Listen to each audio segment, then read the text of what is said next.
एक बार की बात है, मुनियों ने लोमहर्षण जी से कहा, लोमहर्षण जी, पृथु के जन्म की कथा विस्तार पूर्वक कहिए। उन महात्मा ने इस पृथ्वी का किस प्रकार दोहन किया था। लोमहर्षण जी बोले, द्विजवरों, मैं वेन कुमार पृथु की कथा विस्तार के साथ कहता हूँ, आप लोग एकाग्रचित होकर सुने। ब्राह्मणों, जो पवित्र नहीं रहता, जिनका हृदय खोटा है, जो अपने शासन में नहीं है, जो व्रत का पालन नहीं करता तथा जो कृतघ्न और अहितकारी है, ऐसे पुरुषों को मैं यह प्रसंग नहीं सुना सकता। यह स्वर्ग देने वाला, यश और आयु की वृद्धि करने वाला परम धन्य, वेदों के तुल्य माननीय तथा गूढ़ रहस्य है। ऋषियों ने जैसा कहा है वह सब मैं ज्यों का त्यों सुना रहा हूँ। सुनो।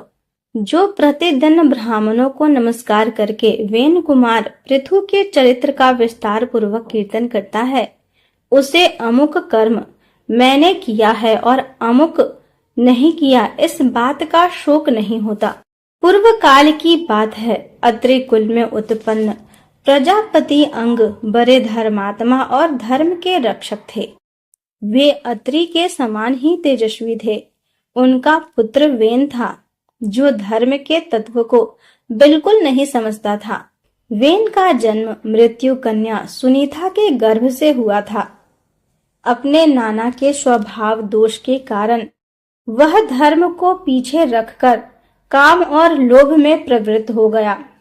उसने धर्म की मर्यादा भंग कर दी और वैदिक धर्मों का उल्लंघन करके वह अधर्म में तत्पर हो गया। विनाश काल उपस्थित होने के कारण उसने यह प्रतिज्ञा कर ली थी कि किसी को यज्ञ और होम नहीं करने दिया जाएगा। यजन करने योग्य, यज्ञ करने वाला तथा यज्ञ भी मैं ही हूँ। मेरे ही लिए यज्ञ करना चाहिए, मेरे ही उद्देश्य से हवन होना चाहिए। इस प्रकार मर्यादा का उल्लंघन करके सब कुछ ग्रहण करने वाले अयोग्य वेन से मरीचि आदि सब महर्षियों ने कहा, वेन, हम अनेक वर्षों के लिए यज्ञ की दीक्षा ग्रहण करने वाले हैं। तुम अधर्म न करो।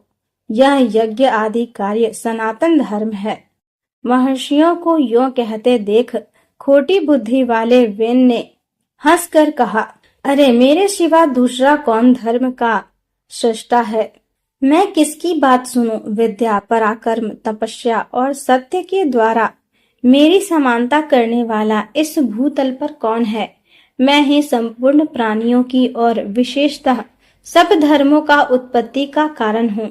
तुम सब लोग मूर्ख और अचेत हो, इसीलिए मुझे नहीं जानते। यदि मैं चाहूं तो इस पृथ्वी को भस्म कर दूं, जल में बहा दूं या भूलोक तथा धूलोक को भी रुंध डालूं। इसमें तनिक भी अन्यथा विचार करने की आवश्यकता नहीं है।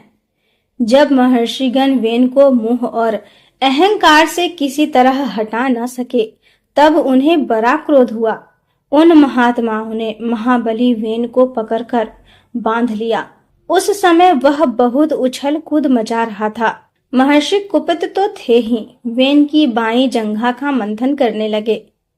इससे एक काले रंग का पुरुष उत्पन्न हुआ, जो बहुत ही नाटा था। वह भयभीत हो हाथ जोड़कर खड़ा हो गया। उसे व्याकुल देख अत्रि ने कहा, निषीद अर्थात बैठ जा। इससे वह निषाद वंश का प्रवर्तक हुआ और वेन के पाप से उत्पन्न हुए धीवरों की सृष्टि करने लगा। तत्पश्चात महात्माओं ने पुनः अरनी की भांति वेन की दाहिनी भुजा का मंथन किया। इससे अग्नि के समान तेजस्वी पृथु का प्रादुर्भाव हुआ। वे भयानक टंकार करने वाले आजगव नामक धनुष, दिव्यवान तथा रक्षार्थ कवच धारण किए प्रकट हुए थे। उनके उत्पन्न होने पर समस्त प्राणी बड़े प्रसन्न हुए और सब ओर से वहां एकत्रित होने लगे। वेन स्वर्गगामी हुआ। महात्मा पृथु जैसे सतपुत्र ने उत्पन्न होकर वेन को पुम नामक नरक से छुड़ा दिया। उनका अभिषेक करने के लिए समुद्र और सभी नदियां रत्न एवं जल लेकर स्वयं ही उपस्थित हुई। आंगे रस देवताओं के साथ भगवान ब्रह्मा जी का समस्त चराचर भूतों ने वहां आकर राजा पृथु का राज्याभिषेक किया। उन महाराज ने सभी प्रजा का मनोरंजन किया। उनके पिता ने प्रजा को बहुत दुखी किया था, किंतु पृथु ने उन सबको प्रसन्न कर लिया। प्रजा का मनोरंजन करने के कारण ही उनका नाम राजा हुआ। वे जब समुद्र की यात्रा करते तब उसका जल स्थिर हो जाता था। पर्वत उन्हें जाने के लिए मार्ग दे देते थे और उनके रथ की ध्वजा कभी भंग नहीं हुई। उनके राज्य में पृथ्वी बिना जोते बोए ही अन्न पैदा करती थी। राजा का चिंतन करने मात्र से अन्न सिद्ध हो जाता था। सभी गौएं कामधेनु बन गई थीं और पत्तों के दोने दोने में मधु भरा रहता था। उसी समय पृथु ने ब्रह्मा जी से संबंध रखने वाला यज्ञ किया।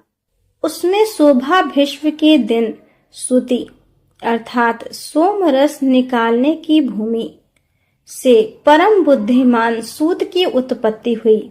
उसी महायज्ञ में विद्वान मागध का भी प्रादुर्भाव हुआ। उन दोनों को महर्षियों ने पृथु स्तुति करने के लिए बुलाया और कहा, तुम लोग इन महाराज की स्तुति करो। यह कार्य तुम्हारे अनुरूप है और ये महाराज भी इसके योग्य पात्र हैं।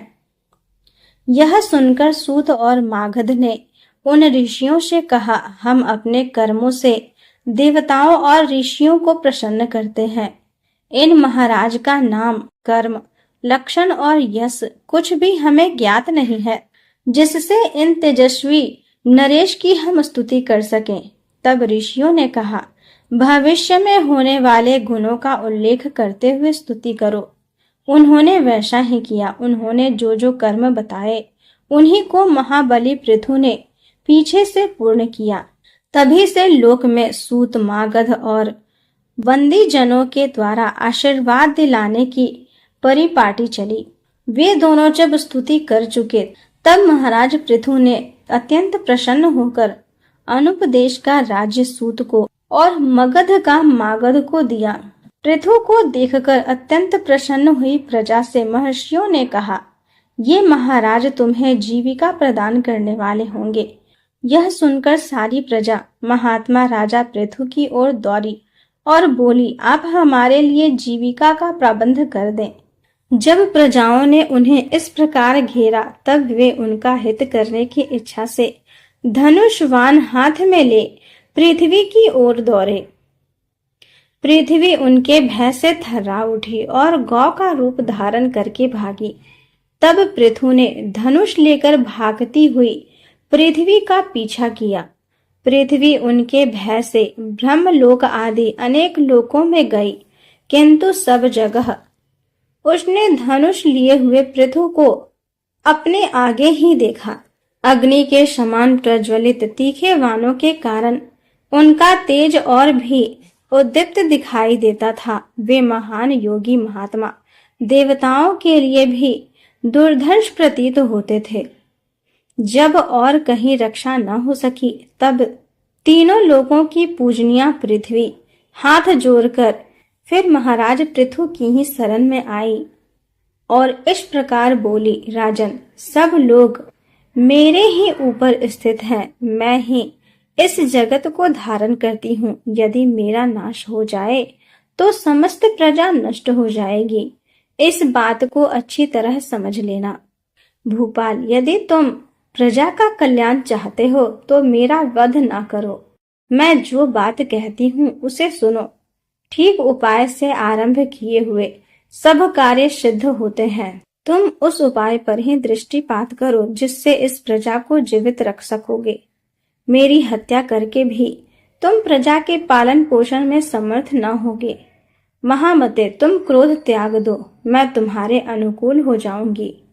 तिर्यक योनियों में भी स्त्री को अवध्य बताया गया है। यदि यह बात सत्य है तो तुम्हें धर्म का त्याग नहीं करना चाहिए। पृथु ने कहा, भद्रे, जो अपने या पराये किसी एक के लिए बहुत से प्राणियों का वध करता है उसे अनंत पातक लगता है, परंतु जिस अशुभ व्यक्ति का वध करने पर बहुत से लोग सुखी हों, उसके मारने से पातक या उपपातक कुछ नहीं लगता। अतः वसुंधरे, मैं प्रजा का कल्याण करने के लिए तुम्हारा वध करूंगा। यदि मेरे कहने से आज संसार का कल्याण नहीं करोगी, तो अपने वाण से तुम्हारा नाश कर दूंगा और अपने को ही पृथ्वी रूप में प्रकट करके स्वयं ही प्रजा को धारण करूंगा। इसीलिए तुम मेरी आज्ञा मानकर समस्त प्रजा की जीवन रक्षा करो, क्योंकि तुम सबके धारण में समर्थ हो। इस समय मेरी पुत्री बन जाओ, तभी मैं इस भयंकर वान को, जो तुम्हारे वध के लिए उद्धत है, रोकूंगा। पृथ्वी बोली, वीर, निसंदेह मैं यह सब कुछ करूंगी। मेरे लिए कोई बछड़ा देखो, जिसके प्रति स्नेह युक्त होकर मैं दूध दे सकूं।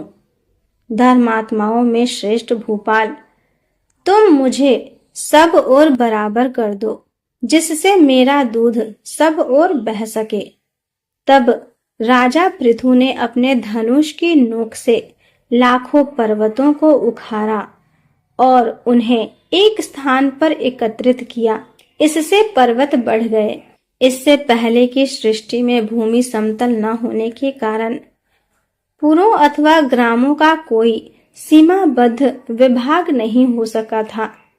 उस समय अन्न, गोरक्षा, खेती और व्यापार भी नहीं होते थे। यह सब तो वेन कुमार पृथु के समय से ही आरंभ हुआ है।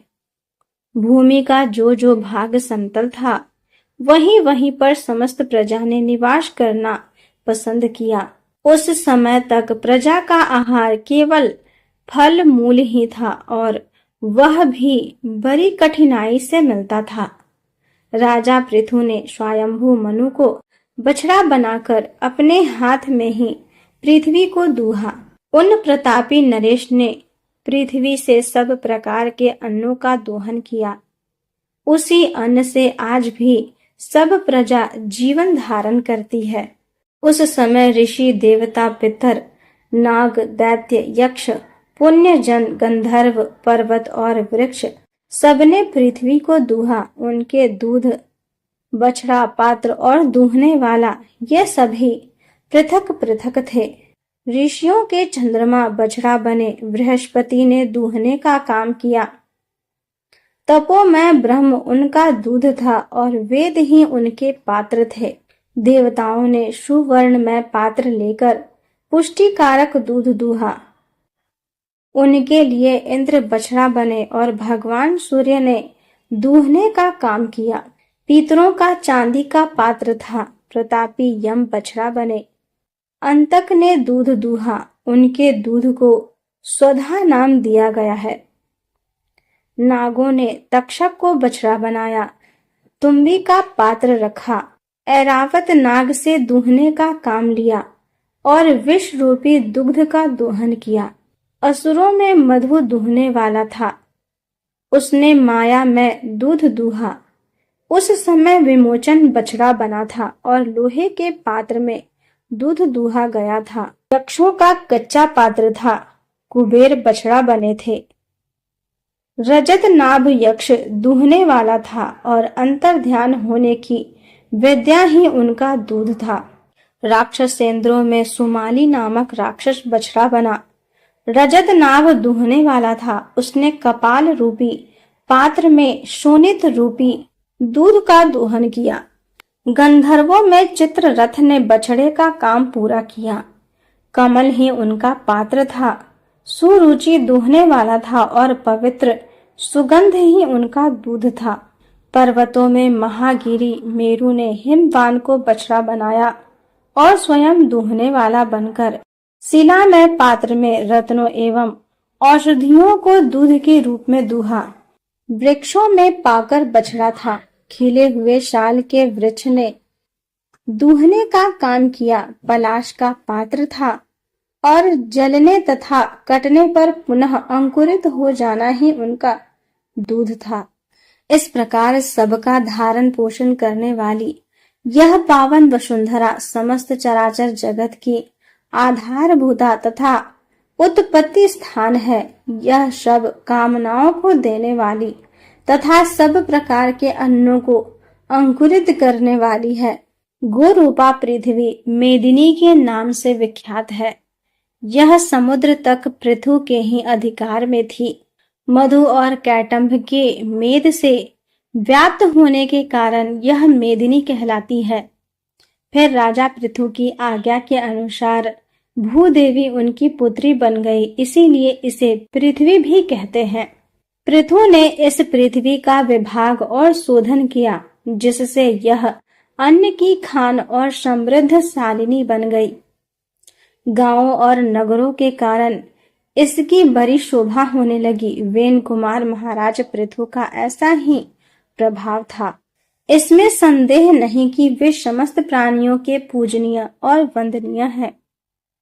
वेद वेदांगों के पारंगत विद्वान ब्राह्मणों को भी महाराज पृथु की वंदना करनी चाहिए, क्योंकि वे सनातन ब्रह्म योनि हैं।